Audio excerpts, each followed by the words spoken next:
On utilise souvent Scodoc pour gérer les absences, signaler l'absence d'un étudiant ou faire des rapports ou faire figurer les absences sur ses bulletins de notes.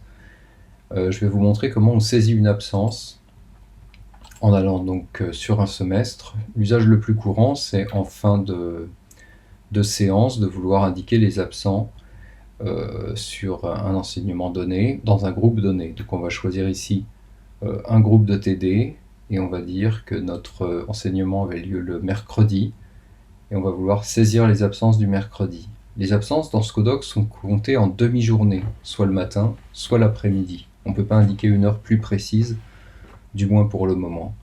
Donc ici on va indiquer le module concerné par l'enseignement.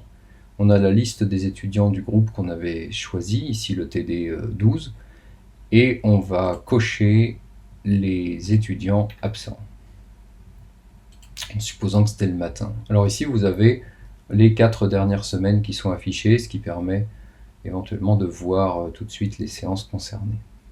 En général, les enseignements se répétant d'une semaine sur l'autre. Une fois cette opération effectuée, on peut aller sur la fiche d'un étudiant pour voir ses absences.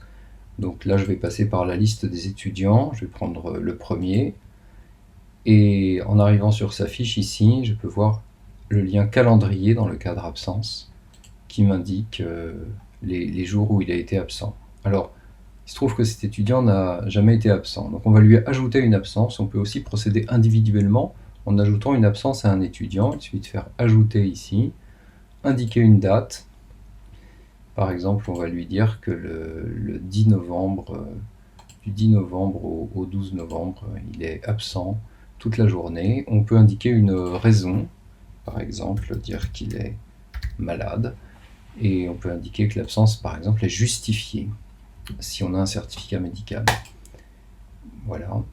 Je peux alors afficher le calendrier des absences et en rose voir les absences qu'on vient d'ajouter. Il arrive qu'on se trompe, donc on peut aussi supprimer une absence, comme vous le voyez ici. On peut aussi afficher la liste des absences d'un étudiant. Et puis lorsqu'on est sur un semestre donné, on peut afficher la liste des absents à une évaluation. Je ne me souviens plus. Voilà, ça se fait ici. Vérifier les absences aux évaluations.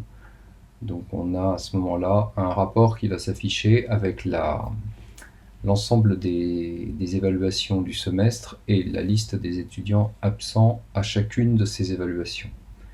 Donc c'est dans le menu semestre.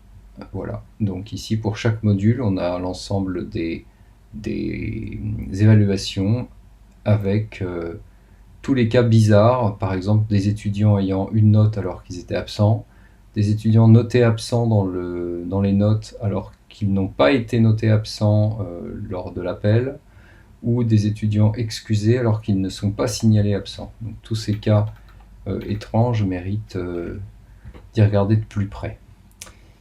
Je vous remercie de votre attention et n'hésitez pas à contacter les listes de diffusion pour plus d'informations ou d'aller voir la documentation en cliquant sur le lien Aide qui vous ramènera au site de documentation du logiciel.